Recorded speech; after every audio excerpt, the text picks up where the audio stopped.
Okay, good day everyone. The purpose of this video discussion being posted here on YouTube is to give you consideration in line with your busy schedule, coming from other subjects. Yan, yung mga excuses kayo. It is because meron kayong crime scene simulation and at the same time, yung mga participants sa pasundayag natin. So, para hindi tayo mahirapan, at least meron pa rin kayong learning. I will provide video discussion here on YouTube. So, I'm going to proceed our discussion kung saan tayo nag-stop, which is natapos natin yung police-community relations, yung 2 objectives niya. So, mag-proceed tayo dito sa 3 aspect of police community. Balikan natin. So, pag sinabi nating police community, yung aspect, pag sinabing ganito, ito yung possible ng mga actions na pwedeng gawin ng isang or ng police organization in line with your goal na ma-strengthen yung community relations. So, we have first, the community service. So, pag sinabing community service, ito yung mga activities na ginagawa based on the definition given na pino-provide towards the community. Sino yung may gawa? Yung mga kapulisan natin. The police organization itself. Then, sabi dyan, maybe in the form of, may kanya-kanya itong, may kanya-kanya sila pwedeng gawin. We have the example of medical dental mission, sports clinic, feeding programs, and seminars. So, ang target po niyan, ang community. So, beneficiary yung community. Then, at the same time, beneficiary din yung mga police organization. Ang police organization, it is because once na mapalapit yung tao within the community towards the police, it is because sa kabutihang ginagawa nila in line with this kind of service. Ikaw ba daw, tao, naranasan mo ganito always, or tinutulungan kayo ng kapulisan in line with this aspect of programs? Okay, mas mapapalapit yung trust or at the same time yung relationship kumbaga between the police officer and the people within the community. Next, we have also community participation. Ito yung sinasabi na involvement. Tandaan niyo po yung involvement ng community. Kung gaano ba sila ka-aware in line of the social projects given by the police officer, particularly in the area of crime prevention. It was being highlighted na in line with crime prevention awareness. Gaano ba ka-aware yung tao sa komunidad in line of their safety also? Yun, ang tinutukoy. Then at the same time, community of the role and crime prevention. Yung tayo, mismong tao, ano ba yung role natin or responsibility para yung sarili natin mismo maiwas na possible tayo yung maging biktima or possible tayo yung makakagawa ng krimen. So, involvement of that community is very crucial in line with the crime prevention awareness. Next, we have the public relations. Public relations, it means activities directed at creating and maintaining favorable impression. So, yung mga activities, in line dito kanina sa sinabi natin na community service, ito yung mga example ng activities. Then, ginagawa nila para magkaroon ng favorable impressions. Pag sinabi nating favorable impressions, yung kaaya-ayang it's not an expectation, kaaya-ayang paningin ng tao towards sa kapulisan. Ayon ba sa kanila yun, maganda yung ginagawa ng kapulisan. Then, it is favorable impression. Then, at the same time, the public projection. Okay?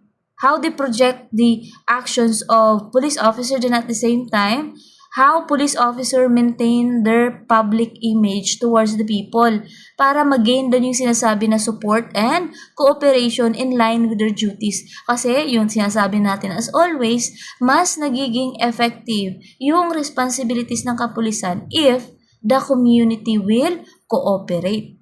Next, we have ito yung dito na lahat ng section ko galing morning hanggang sa panghapon. Dito lahat nag-stop. So we have 4 types of police community relations. Number 1, public information programs. So pag sinabing public information program, is sabi na designed to bridge the communication gap. Okay, highlighted, bridge the communication gap between the police and the public. Pag sinabi nating bridge the communication gap, kumbaga public information is a tool na pwedeng gamitin ng kapulisan para mas lalo pa nilang ma-strengthen ang relationship towards the community to strengthen the communication. Kumbaga, ito yung magiging tulay between the gap of the police towards the public. Okay? So, meron tayong different forms of public information being used by the police officer. We have the forms of media used. We have personal media. Pag sinabi natin personal, from the word personal, it means yung face-to-face interaction. Okay? Interaction. It means nagkikita or nagamit sila physically. Example dyan, we have the meetings and halimbawa, pag nagkaharapan kayo sa rally, police and the community, then nagkaroon ng time na maipakita ng police yung responsibility nila. Speeches. Or yung tinatawag natin na house-to-house visitation na for me, based on my observation, hindi na nakikita ngayon yung house-to-house visitation. Then, next we have the mass media.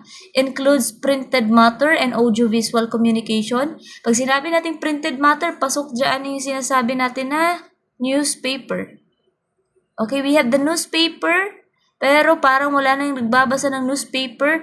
Pasok natin sa audiovisual. Okay, we have the radio.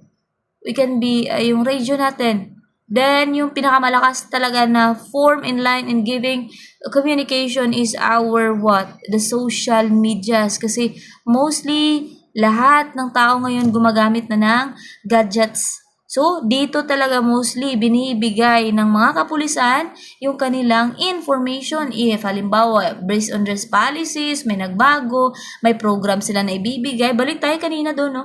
If dito sa community service, itong medical dental mission nila, sports clinic, paano yan nila ipaalam sa tao para magkaroon ng involvement is through what? Pwede nila i-post sa Facebook, okay, magkakaroon tayo ng ganito, ganyan. At exactly, at during ganito, sa Barangay Zone 4, for example, then, they use the form of mass media to connect with the people. Next, we have the public relations program. Pag sinabi natin public relations program, para lang i-emphasize dire kay in line with the community relation, dapat ma-maintain ang harmony and mutual support between the police and the community. Hindi lang ginahambal na may ara na sang connection sa isa ka bulan, pang isa ka tuig, wala na may gihimo ang police. Kaya it is necessary what? Necessary to maintain talaga the mutual support. Okay, wag tayo magpakitang tawa sa police officer pag sa ganitong mga bagay. Kasi tayo yun yung maka-benefit if we are being what? Yung gina-emphasize dito na maintain, yung sinatawag na we are what? Consistent based on our actions. Next, we have the Civic Action Program. Civic Action Program designed to maintain and encourage community development. Okay, pag sinabing civic, it means we are what? Helping the community. Helping community in line with their problems. Okay? Problems or yung tinatawag natin na existing situation they are encountering. Okay? Gina-encounter nila sa society. So, pag sinabing ganito, as a police officer, we must able or we must make an action in order for the police organization to assess. It is a form of assessment before police officer make an action. For example, mag-assess siya, magawa siya ng assessment na aalamin niya kung ano yung existing problem, yun, then existing situation na come up within the society. Then after that, ano gagawin niya? Magkakaroon siya ng public welfare. Yung tinatawag na gagawa siya ng aksyon para masusolusyonan yung problemang gina-encounter in line with crimes. Kasi topic natin dito is prevention of crime. So, for example, aalamin niya kung anong trending na krimen na nangyayari dito sa Coronadal, for example. So, halimbawa, pagnanakaw. So, sa pagnanakaw na yan, majority na assess nila coming from the people within the within the Coronadal. So, gagawa sila ng solusyon. Paano nila maiwasan yung theft or yung robbery na nangyayari mostly sa Coronadal? So, gagawa sila ng action. For example, patrolling. Yung ginagawa nila. Then, maintain nila yung police visibility para mas ma-lessen yung lesson prevention. Next, I hope you understand. Next, we have the psychological program. Okay, balik pala tayo sa number 3, Civic Action Program. Ito yung helping the community in line with knowing their problems and situation. Kasi as a police officer, hindi lamang po ang responsibility nila is to enforce the law. Yun. Psychological problem number 4, a psychological program. Definition, designed to condition both friendly and hostile public, ensuring the facilitation of the attainment of police objectives. So pag sinabi natin, yung giging keyword nyo dito is yung designed to condition public, both friendly and hostile public. So, ano bang ibig sabihin yan? Pwede natin ipasok dito in aspect of friendly. Those are the good people. Pwede. Pag sinabi natin hostile, it can be, pwede gawin natin hostile yung criminals, yung mga criminal group. Then at the same time, yung magiging possible victim. Okay? Kasi both, it can be criminal can suffer trauma. Possible or mga victim can suffer trauma also. Kaya sa tinawag na psychological, it is because, ano po yung ibig sabihin ng psychological? It refers to how people think, how they, based on their emotion, and how they behave. So, once, example natin ito, nagkaroon ng isang victim for a certain crime, for example, then nagsuffer ng trauma. Nagkaroon ng trauma, anxiety, depression, kaya ka not able to, hindi na makabangon ulit, parang wala nang pag-asa ganon dahil nakaranas ng ganon, trauma. Yes. Then, as a police officer, in line with our psychological program, what are we going to do to help the victim? Kasi, the responsibility of the police officer, yes, to arrest criminals, but also to help what? Anong gagawin? Magkaroon tayo ng tinatawag natin na tulungan natin yung mga victim in line with their stress. So, we are going to help, magkaroon ng stress management. So, paano tayo magkaroon ng stress management? Through the help of what?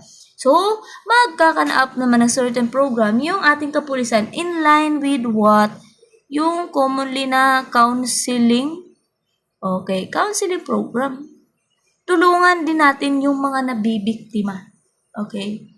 So, in line with this, psychological, and then I hope you understand. Next, 4 approaches of the police community relations. So, approach, how police going to approach the community. So, we have the external. Pag sinabi ganing external from the word na ex, it means exit, means outside. Grabe na gid na. Grabe, simple word. Then, sabi dyan sa definition, directed towards the general public. Pag sinabi natin general public, the beneficiary will be all the people within the community. Yan. Various enclaves within the society. Okay? Externally oriented approach. Ito yung approach na hindi lang naka-specific pag sa youth lang. Okay? Ito yung mga program na lahat nakaka-benefit. Okay? Next, we have youth-oriented. Ito yun. Specifically, ang naka-benefit is ang youth. Directed, the majority of police efforts, yung efforts na gagawin ng police is mapupunta sa youth. Ito yung program na gagawin nila. Teo. Ay, naku po. Okay, balik tayo. When we say youth-oriented approach, it was being directed the majority of the police efforts towards the youth of the community. Ito yung gagawa sila ng program na ang kanilang beneficiary will be the youth. Next, we have the service-oriented approach. Service-oriented means a police officer emphasis is given to the elevation of social problems as the basic objective of the program. So it means service-oriented. As a police officer, you are knowledgeable enough in line with your responsibility. Then, after that, you are going also to, pag sinabi natin social problems, part of your responsibility is to what? Know? Alamin mo muna ano yung existing problems. Then, after that, you are going to address. I-address na rin mo. Kung say address, provide solution as the basic objective of the program. Yun, kasi sinabi ko kanina, na-discuss na natin yan doon sa Civic Action Program. Okay? Kasi civic action program, helping the community in line with the existing problem para ma-improve ang ilang public welfare. Then dito sa service-oriented, the same siya. Okay, emphasis given to the elevation kasi i-emphasize talaga yung social problems. Next, internally, when sa ayun, sa loob mismo, ang tinutukoy dito is yung or sino mismong organization ng police. Okay? Pag sinabing internally oriented approach kasi, essential characteristic is the realization that what? Sino sinasabi? That the officer on beat. Pag sinabing on beat, sila yung on beat creates community relation. Sila, lahat ng kapulisan, they are making what? Having community relation because every officer of the organization is a police community relation officer. Kumbaga, ang emphasis nito, every police officer inside the organization of the police is that they must know their responsibility na hindi lamang yung boss or yung senior or yung superior yung talagang gustong magkaroon ng aim na magkaroon ng community relation.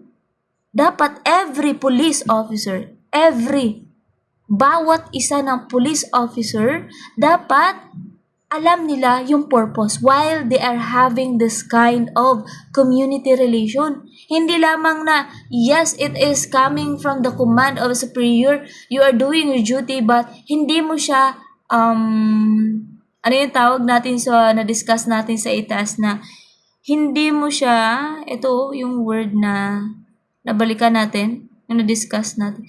Walang sincerity ito. Yung sincerity na tinatawag. Yes, you know. But the importance or the value of doing that, hindi mo sinasapuso. So, dapat, dito pa lang, dapat daw mag-start mismo sa police organization ang pagkakaroon ng good community relations. Kasi pag once, yung bawat isa doon na kapulisan, they are having good human relation as a police, mas kaya nilang ibigay yung gina-aim nila na community relation kasi sa organization nila mismo nagsimula yung pagkakaroon ng good human relations. So, yun, gina-emphasize dyan as internally oriented approach. Next, we have 4 principles of police community relation. Part po ba to? Yes. Part, ito na discussion. Pag sinabing 4 principles, kumbaga, ito yung parang guidelines, okay, basis nila in line with doing the police community relation. Number 1, we have the community support must be maintained. From the word maintain, emphasis niyan, police organization must be what? Consistent in line with their community relation. Hindi kay once a month, you did a community service, then after that, wala na. Okay, be consistent. Kasi sabi dyan, every police shall be worthy of high public trust by doing his job, leaving nothing undone. Okay? Pag sinabi natin leaving nothing undone, yung kumbaga sinimulan mo pero hindi mo tinapos. Yan sinasabi. Next, he shall make himself available and be willing to serve everyone. Availability. And at the same time, willing to serve everyone. Ito yung papasok dito yung goal breaking. Yes, yung presence mo nandiyan, pero wala kang willingness to serve. Yan, pasok natin dyan. Next, we have the community resentment must be avoided. Sino ang mag-iiwas ng resentment? Yung police mismo. Pag sinabi kasi nating resentment, it refers to a negative emotion. Resentment refers to a negative emotion police officer feel or felt, okay, negative emotion na na-feel niya. It is because, halimbawa, may nakabikil lang siya dira. So, ngayon, galit siya. Ayaw niya na mag-serve sa community.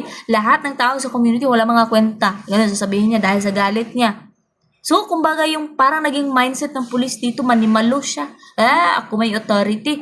Bakit ko kayo bibigyan ng service ko? No. Kasi sabi dyan, community resentment must be avoided.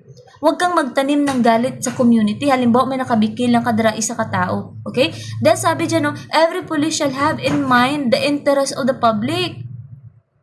Okay? Do not be affected in line with, halimbawa, may nakaaway ka. May nakabikil ka lang. Then, he shall develop friendly relation by his good conduct. Then, he shall avoid by any occasion to humiliate Huwag nating ipahiya yung tao sa komunidad or annoy. Okay, sometimes no, ito yung tinatawag na maximum tolerance. Papasok dito kasi sa resentment yung tinatawag natin na maximum tolerance. Dapat ang isang police officer meron siya nito. Yung kaya niyang kontrolin yung galit, kahit na nakakapiko na yung kaharap niya, yung mga tao, magkaroon siya ng maximum tolerance para ma-avoid niya yung tinatawag natin na resentment at the same time, itong humiliation, yung pagpapahiya sa mga tao. Next. Community goodwill must be developed. Goodwill from the word goodwill, ito yung tinatawag natin na kindness. Okay, ito yung positive. Okay, positive intention. Lagay natin dito. It can be the positive intention of the police officer. Positive intention. Police officer should be courteous. Yan sabi. Fair, walang bias.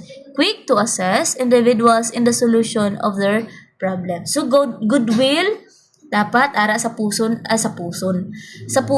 pulis, sa puso natin yung pagiging, yung gawin natin yung duty natin ng mabuti. Then at the same time, yung positive intention, walang mga illegalities.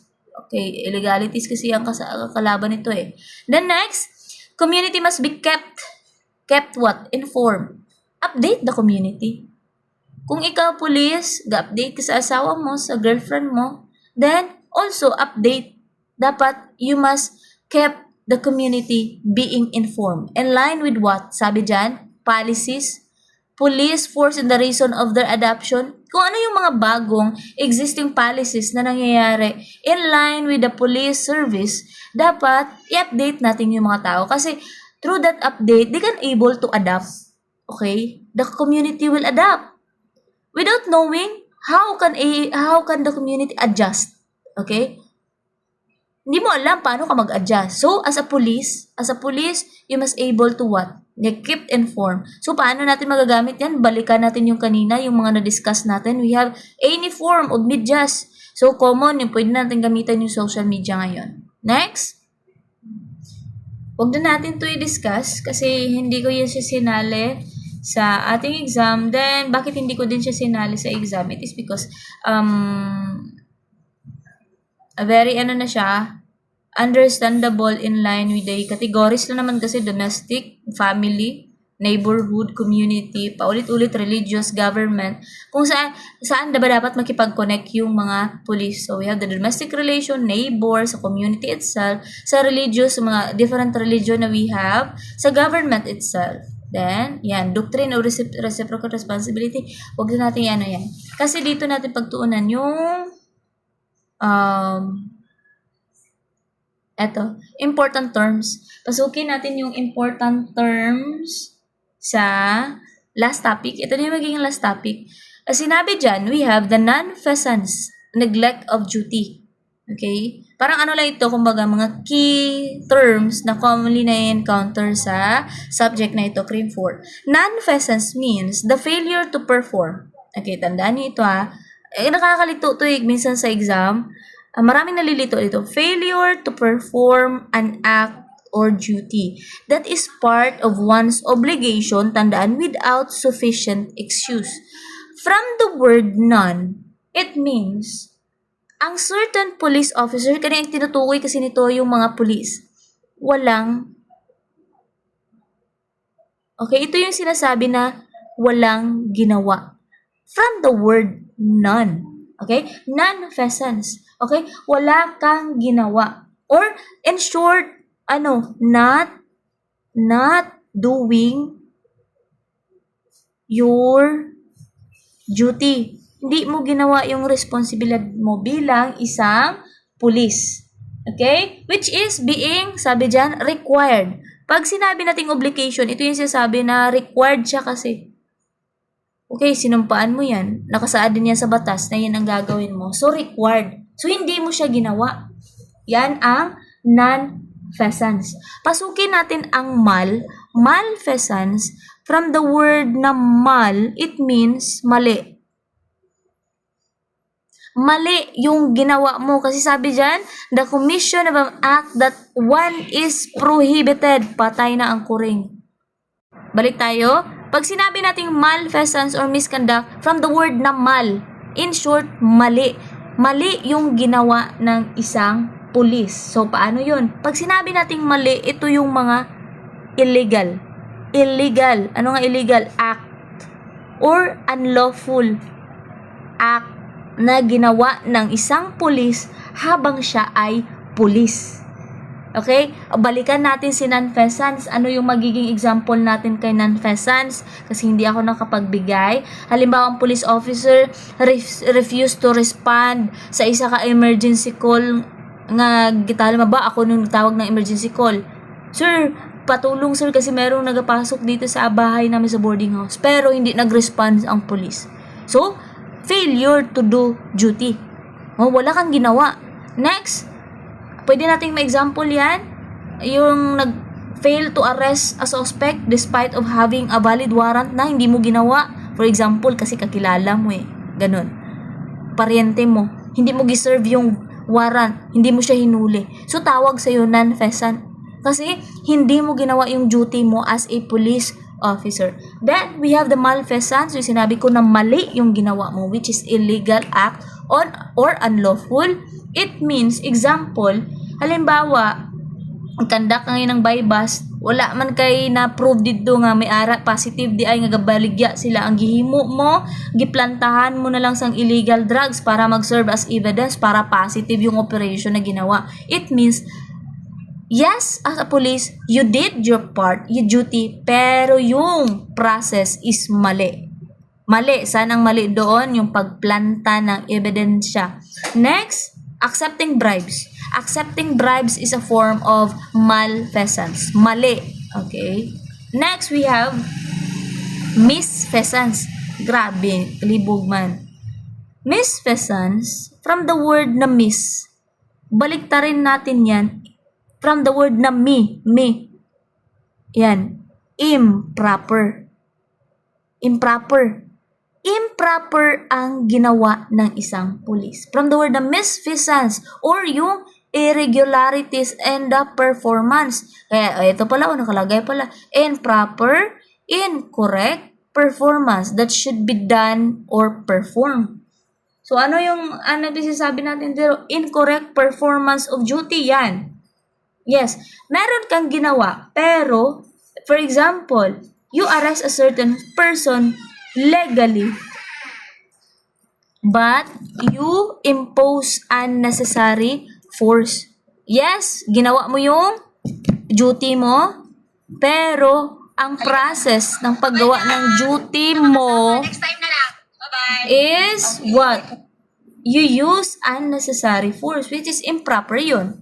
Papasok yun sa irregularities. Number 2, pwede nating i-example, nagawa ka ng isang blotter or incident report na lang ng isang certain crime na nangyari, but you did not include certain details which is very important. Kumbaga, gi-remove mo, gi-altered, tinanggal, gi-change.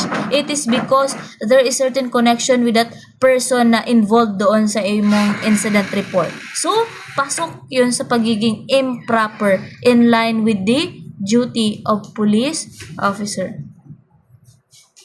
Okay, next. Incompetency.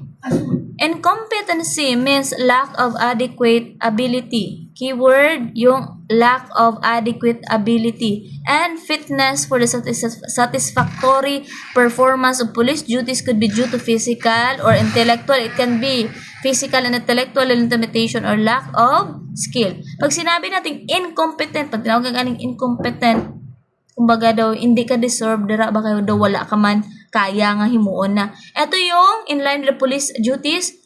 Police doesn't know the procedure of arrest, for example. Police doesn't know how to collect evidence. Hindi siya kabalo mag-label. Hindi niya bala ng procedure. Next example, as a police officer, hindi mo alam kung paano gumamit or paano gamitin ng safety ang baril. Yun, mga simple lang. Pero it can be a factor para pwede kang tawagin na incompetent. Next example is yung gagawa ka ng report, yung example natin kanina, inaccurate. Kumbaga, mga basic term na paggamit ng tamang English or grammar, hindi mo magawa. So, pwede kang papasok dito sa incompetency. So, it can be a factor na hindi ka magiging isang effective na police. Next, we have the disloyalty to the government. From the word disloyal, kumbaga gi-abandon, renunciation. Renunciation means gi-give up na nimo imuhang loyalty, gi-reject na nimo imuhang duty. One's loyalty to the government of the Philippines. Kumbaga, in short, you are what? A traitor. Okay, traitor ka na nito kasi hindi ka na honest sa mismong government natin, which is, dito ka dapat magbigay ng service pero you are not honest anymore. Advocating to overthrow, pag sinabi nating overthrow, gusto mo nang i-remove yung existing government or mga officials natin or replace, presenting the administration. Next, police discretion refers to the act of liberty. Pag sinabing liberty, freedom. Pag sinabing discretion, freedom of what? Making decisions. Decisions. Police officer, pag sinabing police discretion, the police has the freedom to make a decision according to the principle of justice and police officers' ideas. Okay? Based on what you have, based on your knowledge, and in line with the right and proper under the circumstances. Gi-emphasize gid ang tama tsaka proper. Next, moonlighting. Okay, we discussed already. Ito yung police officer engaged in other business, calling, or profession outside sa iya nga duty as a police. Next, we have dishonesty. Okay, yung pagiging not honest mo, concealment, may tinatago. Distortion of truth in a matter of fact relevance to one's office. Pag sinabing one's office, in line with your responsibility or in line with your operation as a police. Next, which is connected with the performance of this duty. Hindi ka na honest. Tumatanggap ka na ng bayad. Okay? Hindi mo na ginagawa yung tama yung trabaho mo sa police. Okay? Sinusunod mo na yung ibang tao, which is in line, hindi mo naman superior. Yun, this means dishonesty na yun. Next, violation of law. Dito sa violation of law, it was being emphasized lang na presupposes conviction in court of any offense penalized under the revised penal code or any special ordinances. Presupposes, pag sinabi natin presupposes, dapat you will be what? Dapat, yung tatawag natin na you are innocent until proven guilty. Okay? Violation of law, yes, you may, a violation of law, pero dapat presupposes, magkaroon muna ng certain investigation, serve as innocent, then after that, if you are proven guilty, then you are guilty, then conviction in the court of any offense, kung ano man yung na-violate mo na offense. Next, oppression, we discussed it already. It is, keyword nyo lang dito, itong unlawful execution, cruelty, severity. Okay, is another one, exercise of unlawful power or ito na yung tinatawag na unlawful na authority, kumbaga na overpower na as a police officer. Next, we have public official. Gi-emphasize lang pag sinabing public official, sila yung mga elective, okay, pinili. Pag sinabing elective, dumaan sa botohan. Okay, pag sinabi naman nating appointed, ito yung mga na-appoint ng president, okay? Employees, which is, it can be pwede permanent or temporary. Okay, yun lang. Tandaan nyo lang, elective and appointed. Kasi pasok lahat ng itong terms na ginadiscuss ko in line with our identification sa exam. Next, we have the gift. Refers a thing. Okay, bagay man yan or property na binibigay sa'yo in favor to another who accept it is a form of gift. Yun lang. Next, we have the conflict of interest. Understandable. Arises when public official or employee is a member of board and office is substantial private cooperation owner. Okay, meron ng conflict of interest. Kumbaga, you are not loyal in line with your superior. Okay, it is because meron ka ng sinusunod na ibang tao based on their command. Okay, it can be a public official. Okay, any member of the board in line with the police organization. Next, we have the divestment. Divestment means it is the transfer of title or disposal of interest in property by voluntarily, completely, and actually depriving or dispossessing oneself of his right title in favor of one person or persons. Okay? Pag sinabi natin divestment, ang in short na pwede natin itawag dito, ito yung act of what? Act of transferring, pwede. Okay, gina-transfer na or yung tinatawag na i-get rid. Then, at the same time, yung tinutukoy na ano dito is yung property or pwede yung mga investments. Okay, ililipat from another one to another person. Okay, dyan mag-stop ang ating discussion. End of our Cream 4 final. Just thank you for listening, future registered criminologist. Isa lang hihilingin ko sa inyo. Lahat na na-discuss ko sa inyo mula prelim, hindi yan kayang i-memorize. Pero, ang itatak nyo sa isip nyo as always, as a second year, hasta mag-fourth year, hanggang lalabas kayo sa school na to, yung mga tinuro ko, which is yung behavior. Kasi behavior matters. Okay? So, that's all for today. Thank you. God bless. And ingat kayo always.